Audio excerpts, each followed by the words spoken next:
Surrender is an unpopular word, disliked almost as much as the word submission. It implies losing, and no one wants to be a loser.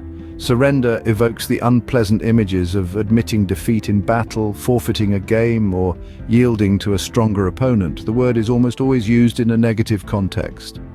Captured criminals surrender to authorities. If winning is everything, surrendering is unthinkable. We would rather talk about winning, succeeding, overcoming, and conquering than yielding, submitting, obeying, and surrendering. But surrendering to God is the heart of worship. Offering yourself to God is what worship is all about. Can I trust God? Trust is an essential ingredient to surrender. You won't surrender to God unless you trust Him, but you can't trust Him until you know Him better. Fear keeps us from surrendering, but love casts out all fear. The more you realize how much God loves you, the easier surrender becomes.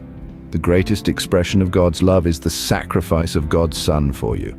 God proves His love for us in that while we still were sinners, Christ died for us.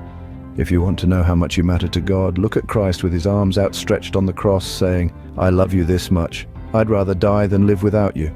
A second barrier to total surrender is our pride. We don't want to admit that we're just creatures and not in charge of everything. It is the oldest temptation: you'll be like God. That desire to have complete control is the cause of so much stress in our lives. Life is a struggle, but what most people don't realize is that our struggle, like Jacob's, is really a struggle with God. We want to be God, and there's no way we are going to win that struggle. A.W. Tozer said, "The reason why many are still troubled, still seeking, still making little forward progress is because they haven't yet come to the end of themselves. We're still trying to give orders and interfering with God's work within us." What it means to surrender. Surrendering to God is not passive resignation, fatalism, or an excuse for laziness. It is not accepting the status quo. It may mean the exact opposite, sacrificing your life or suffering in order to change what needs to be changed. God often calls surrendered people to do battle on His behalf. Surrendering is not for cowards or doormats. Likewise, it does not mean giving up rational thinking. God would not waste the mind He gave you. God does not want robots to serve Him.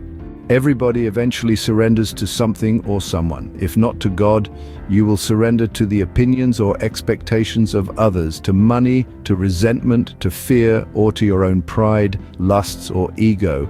You were designed to worship God, and if you fail to worship Him, you will create other things, idols, to give your life to. You are free to choose what you surrender to, but you are not free from the consequences of that choice.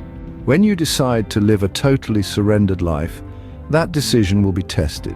Sometimes it will mean doing inconvenient, unpopular, costly, or seemingly impossible tasks. It will often mean doing the opposite of what you feel like doing, but in all, God will make everything beautiful in His own time.